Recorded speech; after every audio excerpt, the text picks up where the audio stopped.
नमस्कार, आप देख रहे हैं इंडिया वॉइस।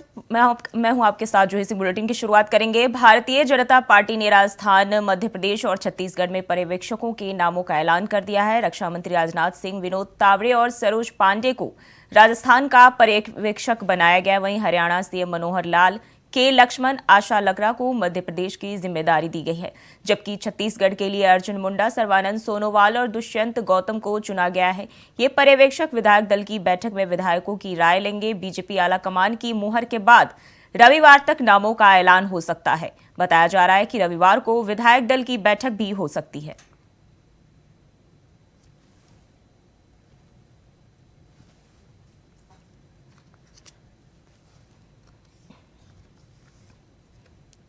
तो 3 पर्यवेक्षकों के अलग अलग राज्यों के लिए जो है नाम घोषित किए गए, जिसमें डॉक्टर के लक्ष्मण, मनोहर लाल और सुश्री सरोज पांडे का नाम जो है शामिल है। उसके बाद राजनाथ सिंह, श्री विनोद तावड़े और सुश्री सरोज पांडे हैं पर्यवेक्षकों के नाम में। इन सबके नाम शामिल है। डॉक्टर के लक्ष्मण, मनोहर लाल, सुश्री आशा लकड़ा।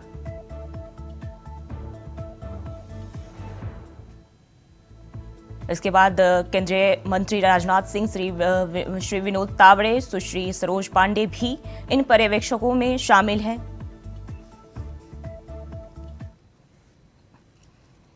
और देहरादून में इन्वेस्टर समिट का शुभारंभ हो चुका है। पीएम मोदी ने समिट को लेकर उद्योगपतियों से उत्तराखंड में निवेश का आह्वान किया है। पीएम मोदी और सीएम धामी की जोड़ी से सभी को उम्मीद है कि विकास तेज होगा, युवाओं को रोजगार मिलेगा।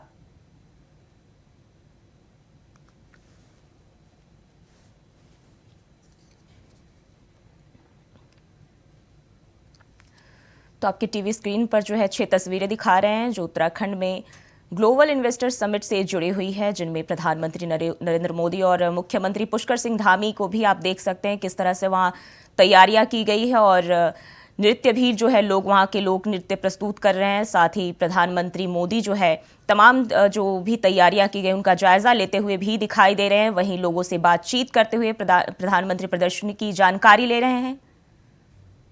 इस दौरान महिलाओं ने गीत भी गाए। उत्तरकाशी में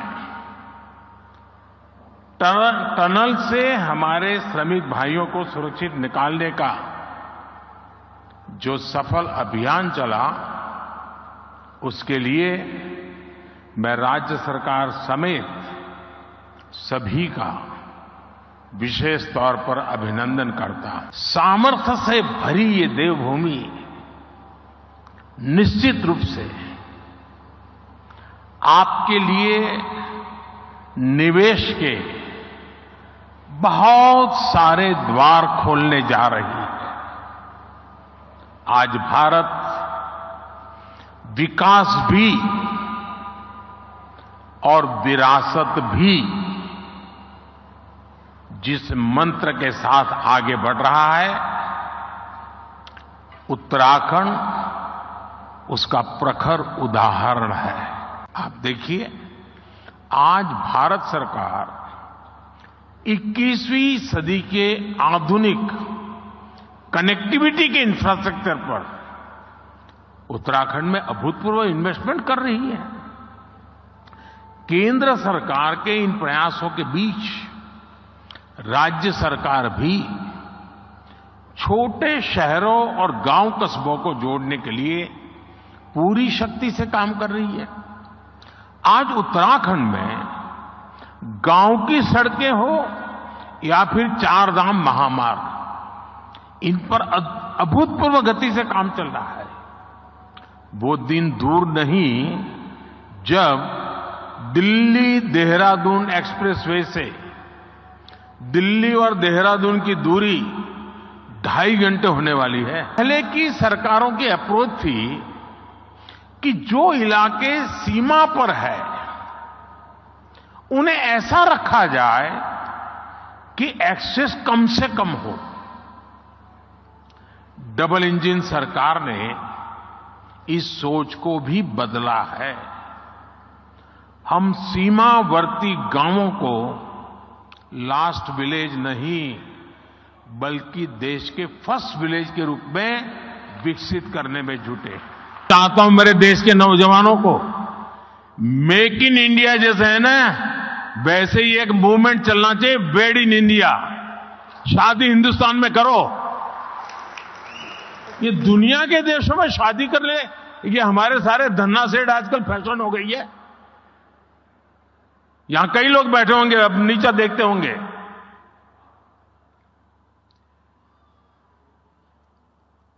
और मैं तो चाहूंगा आप कुछ इन्वेस्टमेंट कर पाओ न कर पाओ छोड़ो, हो सकता है सब लोग न करें, कम से कम आने वाले 5 साल में आपके परिवार की एक डेस्टिनेशन शादी उत्तराखंड में करिए।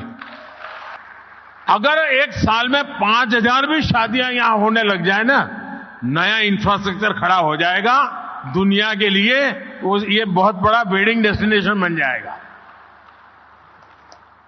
भारत के पास इतनी ताकत है, मिलकर के तय करे कि ये करना है, हो जाएगा। इतना साफ। महुआ मोइत्रा को कैश फॉर क्वेरी मामले में सवाल पूछने को लेकर जो है अब उनकी संसद की सदस्यता रद्द हो गई है और इसको लेकर जो है लगातार बहस का दौर जारी है। सियासी गलियारों से जो है तरह तरह की हवाएं भी सामने आ रही है। 50 पन्नों की रिपोर्ट जो है उनके खिलाफ दर्ज की गई थी और महुआ मोइत्रा को अब उनकी संसद की सदस्यता से बाहर कर दिया गया है।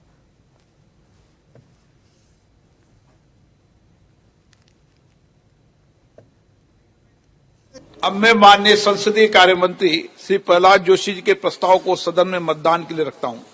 प्रश्न है कि ये सभा डॉक्टर निशिकांत दुबे सांसद द्वारा संसद सदस्य श्रीमती महुआ मोइत्रा के विरुद्ध सदन में प्रश्न पूछने के बदले नकदी में प्रत्यक्ष संलिप्तता के संबंध में दिनांक 15 अक्टूबर 2023 को दी गई शिकायत पर आचार संहिता की पहली रिपोर्ट पर विचार के उपरांत समिति के निष्कर्षों को स्वीकार करती है कि सांसद श्रीमती महुआ मोइत्रा का आचरण अनैतिक और संसद सदस्य के रूप में अशोभनीय है और इस कारण उनको लोकसभा सदस्य बने रहना उपयुक्त नहीं होगा। इसलिए संकल्प करती है कि उन्हें लोकसभा की सदस्यता से निष्कासित कर दिया जाए। Shutting her into submission. Tomorrow the CBI will be sent to my house. I'm sure they will harass me for the next 6 months. But I would like to ask, what about the 13,000 crore coal scam of Mr. Adani that the CBI and the ED have not found place to look at? You tell me I have compromised national security with a login portal? Mr. Adani is buying all our ports, all our airports, and his shareholders are foreign professional investors, and the Ministry of Home Affairs is giving them clearance to buy all our infrastructure. मैंने इसलिए ये लगाया है कि committee ने एक recommendation में हमारा भी जिक्र किया है, क्योंकि हम महुआ मोइत्रा को न्याय दिलाना चाहते हैं। वो न्याय नहीं हुआ, उनको अपॉर्चुनिटी नहीं मिली। आज संसद में सत्ता पक्ष के लोग कह रहे हैं कि ऐसा हुआ है? ये क्या है? संसद की मर्यादा 21 सितंबर की रात को भंग हुई थी, जब रमेश बिदूड़ी ने वहां जिस तरीके की गाली गलौज की, और अब कह रहे हैं कि संसद की मर्यादा ऐसे भंग हो रही है। आज गांधी और अंबेडकर की आत्मा रो रही होगी। दुबई में बैठे हुए हैं, उन्होंने स्टेटमेंट दे दिया, उसके आधार पे आपने निर्णय ले लिया, तो ये कहीं ना कहीं एक जो नेचुरल कोर्स ऑफ जस्टिस है उसके खिलाफ क्या है? देखो, 2005 की मुद्दा और आज की मुद्दा अलग है। मैंने ये भी उठाया कि चौक और चीज में फर्क होना चाहिए। उस समय स्टिंग ऑपरेशन सारे तथ्य सबूत सामने थे। इस समय एक अंदाज, एक सोच पे करा दिया गया और ये बदले की भावना से किए गए। देखिए, आज का ये फैसला जो माननीय लोकसभा स्पीकर ने लिया है, और जाहिर है बीजेपी के शीर्ष नेतृत्व की मदद से लिया है, इसे मैं सबसे दुर्भाग्यपूर्ण फैसलों में से एक मानता हूं। तो जाहिर तौर पर मेरा मानना है कि आपने ये संदेश दे दिया है कि गोडसे को देशभक्त बताने वाला गांधी के हत्यारा वो संसद में बैठेंगे। माइनॉरिटीज के खिलाफ तमाम गाली और अपशब्द बोलने वाले वो संसद में बैठेंगे। महिला पहलवानों की उतनी शिकायतें और जिसके वर्णन में मैं नहीं जाना सकता, वो संसद में बैठेंगी। महुआ मोइत्रा नहीं बैठेंगी। महुआ मोइत्रा जी का निष्कासन हुआ तो कहीं ना कहीं महुआ मोइत्रा जी का निष्कासन सारे सांसदों के लिए एक सीख है। जब हम सांसद बनते हैं तो हम संविधान को लेकर शपथ लेते हैं।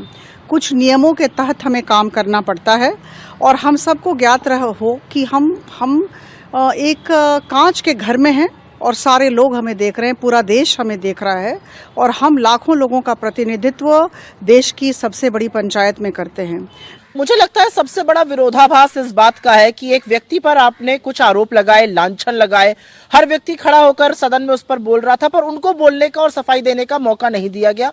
मुझे लगता है कि ये न्यायोचित नहीं है। सबसे पहले तो अकॉर्डिंग टू द प्रोसीजर ये गलत है, पहली बात। दूसरी बात, कमेटी ने पहली लाइन में कहा कि ये गिल्टी है, इनको निष्कासित कर दो, और दूसरी लाइन में कह रही है कि इसकी और इंक्वायरी होनी चाहिए। तो जो आपने पहले ही किसी को गिल्टी मान लिया तो उसकी इंक्वायरी की क्या बात करें? तो ये बहुत सारे विरोधाभास है।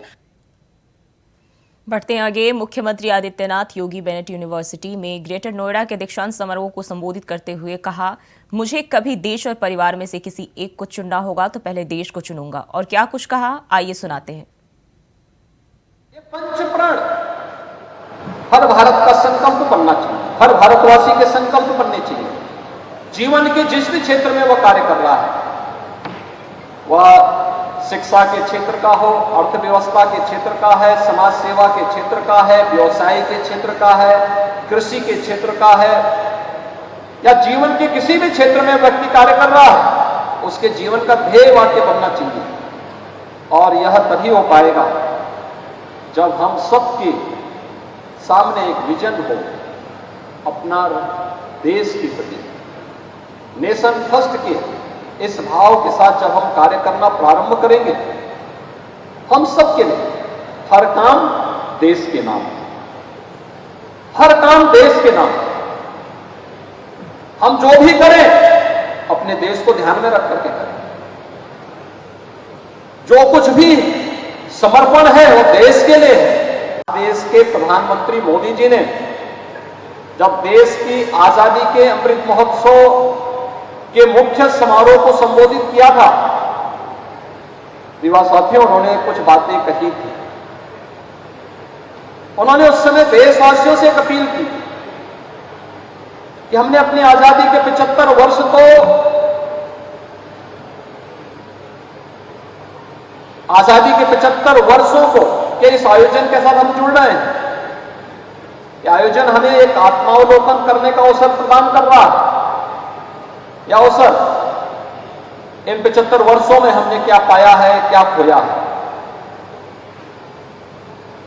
जो पाया है इसमें और अच्छी अभिवृद्धि हम कैसे कर सकते हैं, जहां पे चूक हुई है उसका परिमार्जन हम करते हुए कैसे हम उस गैप को भरने की दिशा में प्रयास कर सकते हैं। लेकिन केवल इसी में अपना समय व्यतीत नहीं करना है, अगले 25 वर्षों का एक लक्ष्य तय करके विकसित भारत के लक्ष्य को प्राप्त करने की दिशा में प्रयास करना है।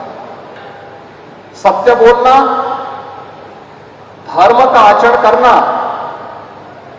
स्वाध्याय में प्रमाद न करना, यानी कोई आलस्य न करना, सत्य से न हटना, सत्य के मार्ग से न हटना,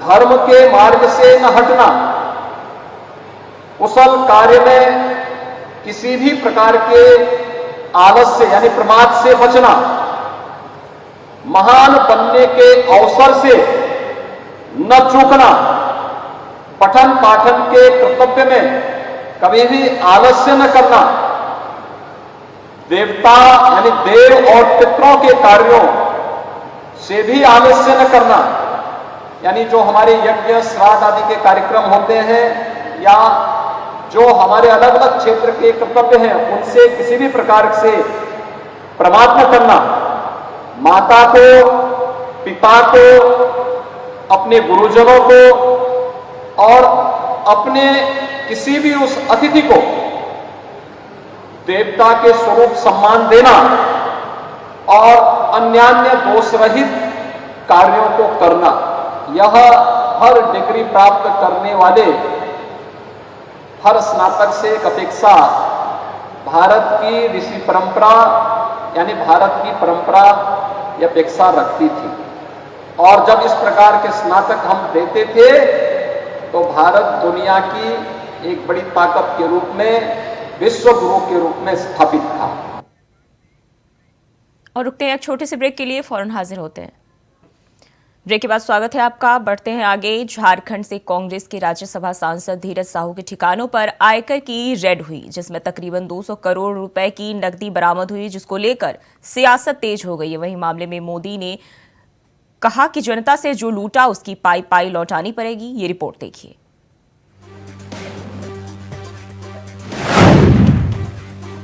कांग्रेस नेता और राज्यसभा सांसद धीरज प्रसाद साहू के ठिकानों से इनकम टैक्स की छापेमारी में बरामद नोटों की गड्डियां क्या एक बड़े भ्रष्टाचार की पटकथा को लिख रहे हैं।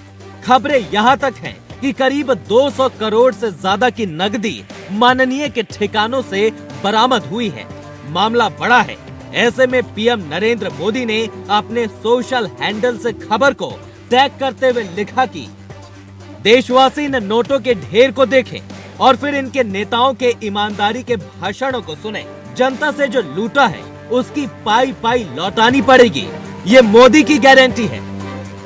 अब बीजेपी भी बाहें चढ़ाते हुए सियासी तोप का मुंह कांग्रेस के साथ साथ हेमंत सरकार की तरफ मोड़ चुकी है। भाजपाई सवाल पूछ रहे हैं कि ये पैसा किसका है, तंज कस रहे हैं ये कहते हुए कि कांग्रेस नेता के घर पर नोटों से भरी एक अलमारी को देखकर ऐसा लग रहा है कि ये किसी बैंक की तिजोरी है। ऐसे में साफ है कि कांग्रेस मतलब लूट और भ्रष्टाचार की गारंटी। मुझे लगता है जिस तरीके से कांग्रेस के नेताओं ने देश को लूटकर खोखला बनाया है, इसका ये बहुत ही छोटा उदाहरण है। आप सोचे जब कांग्रेस के एक सांसद के पास, उनकी कंपनियों के पास खरबों रुपए का कैश बरामद हुआ है, अनअकाउंटेड, जिसे वो एक्सप्लेन नहीं कर पा रहे, तो कांग्रेस के बाकी नेताओं ने देश को 50 वर्षों में किस कदर लूटा होगा। हमारी मांग है कि धीरज साहू से जुड़ा मामला बहुत संगीन है। वो झारखंड से सांसद हैं और उनकी कंपनियों पर यह रेड हुआ है, तो इस मामले में अब ईडी और सीबीआई को भी सामने आना चाहिए और यह पता करना चाहिए कि ये खरबों रुपयों का स्रोत का क्या था। और ये तो सिर्फ कैश की बारी है, बताया जाता है कई खरब की इनकी अवैध संपत्ति भी है।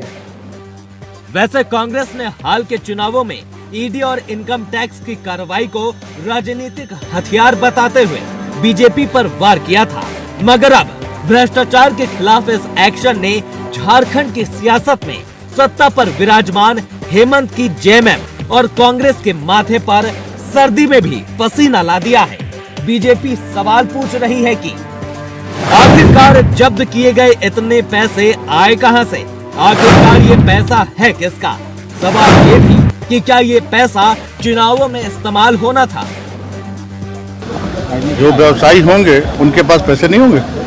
हाँ, उनके अडानी अंबानी के घर में अगर देखा जाए तो हाँ, तो व्यवसाय जो करेंगे उसके उनका जो व्यवसाय है कच्चे का व्यवसाय है, ये नहीं जानते लोग। हाँ, उनके पास डेली नगद पैसे आते हैं करोड़ों रुपए में। ये सारी चीजों को भी देखना चाहिए। ये भारतीय जनता पार्टी के लोगों को राज्य के हित से, राज्य के विकास से, राज्य की जनता के सुख दुख से कोई लेना देना नहीं है। इन्हें सिर्फ और सिर्फ कीचड़ उछालना है, यही इनका काम रह गया है। ऐसी बातों पर हम लोग ध्यान नहीं देते। सवाल ये कि क्या वाकई में ये पैसा झारखंड की आवाम की गाढ़ी कमाई पर लूट का सबूत है। सवाल ये भी कि क्या खनिज संपदा से पैसा लूटा गया है, ये कहीं झारखंड में ट्रांसफर पोस्टिंग उद्योग तो नहीं बन गया है, या फिर बीजेपी का वो आरोप सही है जिसमें दावा ये कि काला धन, अवैध खनन, शराब, जमीन घोटाले का सबसे बड़ा सबूत है।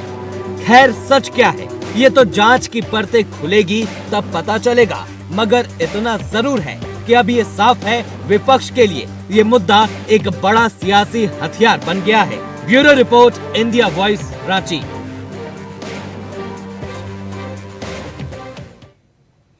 और फिलहाल के लिए बुलेटिन में बस इतना ही। खबरों के लिए बने रहिए इंडिया वॉइस के साथ।